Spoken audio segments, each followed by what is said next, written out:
गावगाडा कथेचा भाग 3. रामराव. इतका वेळ गावात कुठं फिरत होतास अम्या? बा, ते एका मित्राचा वाढदिवस होता म्हणून गेलो होतो. रामराव. ते दोस्ती यारी कमी करणे अभ्यासाला लाग. हे दोस्त मित्र जीवनभर साथ देत नसते. आपल्या शिक्षण आपल्या संग राहते नेहमी. होय बा, पण काल तुम्ही गुणवंत काकाकडे गेले नसते तर त्याचा जीव असला असता का? एक दोस्तच दोस्ताच्या कामात पडला ना. तुम्ही म्हणता दोस्त जीवनभर कामात पडत नाही म्हणून. अम्या रामरावला उलट प्रश्न विचारते. आता तू मला शिकवून राहिला का? तुला जेवढं सांगितलं तेवढं कर. कामाच्या गोष्टी कर, बिनकामाच्या नको करू. रामराव अम्याला रागावते. तिकडून शांता हसत हसत येते. आता तू कायले हसून राहिली? रामराव शांताला म्हणतो. पोराच्या प्रश्नाचे उत्तर नाही देता आलं तर त्यालाच वरडत आहे तुम्ही. असं शोभतं का आपल्याला? अम्या तर बरोबर बोलत आहे. दोस्त दोस्ताच्याच कामात पडते ना. शांता रामरावला हसून म्हणते. तू कर त्याची वकिली. मला नाही समजत काय उत्तर आहे तर. तुला माहीत असन तर तू सांग. अम्या त्या दोघांवरही गालातल्या गालात हसत होता. शांता अम्याकडे पाहून म्हणते. अम्या, दोस्ती यारी येळ काळ पाहून करा लागते. दोस्त तर पाहिजेच जीवनात, पण आता तुझी परीक्षा आहे. मग तुझे दोस्त सोडवून का तुझ्या पेपर? सांग. हां, हे पटलं आई तुझं मला. आता मला अभ्यासच करायला पाहिजे. अम्या रामरावकडे बघत बघत म्हणतो. रामराव पण त्या मायलेकासमोर चूप बसते. हारला तुम्हाला जीव माया. आता जा लवकर पुस्तक घेऊन, नाहीतर. रामराव उठून म्हणतो. अमय. बा, वय वय, माझं जेवण आटपलं, मी अभ्यासाला बसतो. रामराव. वय जा आता. दुसऱ्या दिवशी रामराव गुणवंताच्या घरी जाते. काय गुणवंता, ठीक आहे ना आता सर्व?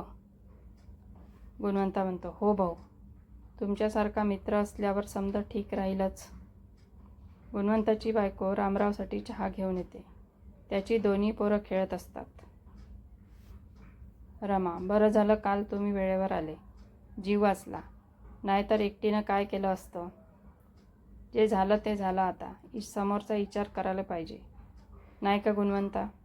रामराव म्हणते. होय रामराव भाऊ, तुला लय त्रास झाला मायामुळे. दगदग झाली काल. गुणवंता म्हणाला. रामराव. सोड, जाऊ दे. आता तब्येतीकडे लक्ष दे. गुणवंता. आता गावामध्ये निवडणुका आहे ग्रामपंचायतीच्या.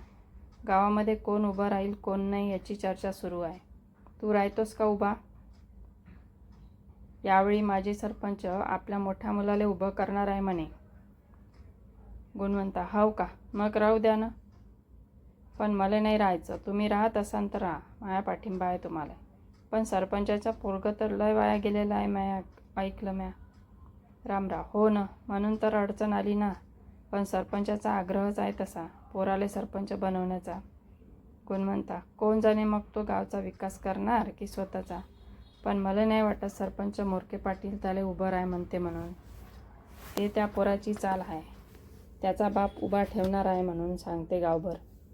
मोरके पाटलाला का माहीत नाही व्हय आपला पोरगा कसा आहे ते? रामराव. बरं, आता तुझी तब्येत ठीक आहे ना? शेतात जाणं केव्हा सुरू करते? ते किराणा दुकान लावायचं बी घे मनावर. गुणवंता. होय, मी लागतो कामाला, पण सांगतो लगेच तुम्हाला मग. रामराव. बरं, मी निघतो घराकडे. शेताकडे जायचं आहे. इकडे मोरके पाटील, त्यांचा मोठा मुलगा बाबू आणि सरपंच यांच्यात चर्चा सुरू असते. सरपंच मोरके पाटील म्हणतात. यावेळेस गावात निवडणुकीची खूप चढाओढ सुरू आहे. सरपंच पदाचे दावेदार जास्त आहे. विरुद्ध पार्टीचं म्हणणं आहे की या खेपेला सरपंच त्यांचा पाहिजे. बाबू. मग काय नाही, तुले उभं करायचं म्हणजे हारणारं डाव खेळल्यागत होईल. बाबू. तुम्हासनी काय बोलायचं आहे? सरळच बोला. आबा, मला तुमच्या मनात काय आहे ते तरी कळू द्या. मोरके पाटील त्यावर म्हणतात. म्हणजे हे की तुझं नाव द्यायचं की नाही विचार करावा म्हणतोय. त्यात काय विचार करायचा आहे? म्या या खेपेला उभं राहणार म्हणजे राहणार. तुम्ही हो म्हणा की नको म्हणा. मोरके पाटील. गावात आमचा रुतबा आहे सरपंच म्हणून, पण घरात कोणी ऐकत नाही. तुझा लहान भाऊ तरी शेतीकडे लक्ष देते, अभ्यास पण ठीकठाक करते. त्यासनी मी कसं तरी कुठंही ड्युटीला लावून देईन. पण तुझं कसं? आपल्याला तर टवाळक्या करण्याशिवाय काही सुचत नाही. बाबू, तुम्हालाच माझ्या टवाळक्या दिसतात. म्या तुमची अर्धी कामं सांभाळतो ते नाही दिसत. मोरके पाटील, कोणती कामं सांभाळलीत? जे कामं सरळ करायची ते बी उलटी करून ठेवते तू. साऱ्या गावातील लोक बोलतात तू याबद्दल. बाबू, काय बोलतात? आणा बरं त्यासनी समोर, मी बघतो एकेकाला. सरपंच, कुणाला काय बघायचं नाही. थोडीफार इज्जत राहू दे आमची. तुझं लगीन लावून दिलं हाच गुन्हा केला मी.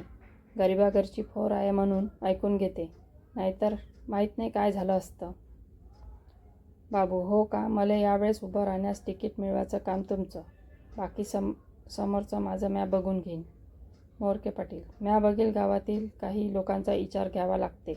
गाव काय तुया आबाचं नाही, तरी जोर लावीन. जमलं तर ठीक, नाही तर बघू काय होतं तर. शिकला सवरला पण नाही तू, काही कामाचं नाही करता येत तुला. बाबू, अजून काय करावं लागते? ते पुस्तक चघळणं माया बसचा रोग नाही. सरपंच, म्या गावात फिरून येतो. किती बी बोललं या विषयावर तर कमी आहे. मोरके पाटील गावातील लोकांसोबत फिरत असतात. ते त्या लोकांना विचारते, कशी आहे आता गुणवंताची तब्येत? त्यातला एक जण किसन नावाचा सांगतो, बरी आहे. आज तो शेताकडे दिसला होता. सरपंच, असं? बरं झालं वेळेवर दवाखाना झाला गुणवंताचा. बरं ते जाऊ द्या. गावात काही चर्चा आहे का निवडणुकीबद्दल? किसन, होय, सुरू आहे.